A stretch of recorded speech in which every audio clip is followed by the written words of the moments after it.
Hi friends, welcome to my channel. This is Jayaprakash. AC cooling రాకపోతే mats clean చేయాలని చెప్పాం. అయినా కూలింగ్ రాకపోతే ప్యానల్ ఓపెన్ చేసి చూస్తే ఫుల్గా డస్ట్ పడేసింది.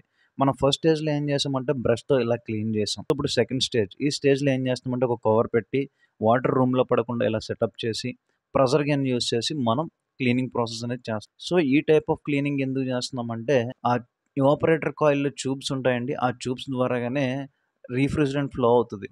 సో, ఫ్లో ఆఫ్ రిఫ్రిజిరెంట్ బట్టే మనకి కూలింగ్ అనేది జనరేట్ అవుతుంది. ఇది క్లీన్ చేస్తున్నాం కదా! ఈ క్లీన్ చేసినప్పుడు ఫిన్స్ మధ్యలో ఉన్న గ్యాప్‌లో డస్ట్ పట్టేయడం వల్ల బ్లోయర్ ఫ్యాన్ ఉంటది. అందులో దాని చుట్టూ డస్ట్ పట్టేయడం వల్ల మనకి కూలింగ్ ఎఫిషియన్సీ అనేది తగ్గిపోతుంది. సో, రిఫ్రిజిరెంట్ అంటే ఏం కాదండోయ్! అది మనం జనరల్‌గా మన వాడుక భాషలో గ్యాస్ అంటాం కదా! ఏసీలో గ్యాస్ అయిపోయింది. సో, టెక్నికల్ వర్డ్ ఏంటంటే రిఫ్రిజిరెంట్. కూలింగ్ ఇంక్రీజ్ చేయడం కోసం మనం ఈ విధంగా క్లీన్ చేసాం. ఇదంతా పవర్ ఆఫ్ చేసి చేయాలి. నా వీడియో మీకు నచ్చినట్లయితే ఒక లైక్ చేయండి, షేర్ చేయండి, సబ్స్క్రైబ్ చేయండి. Thank you for watching.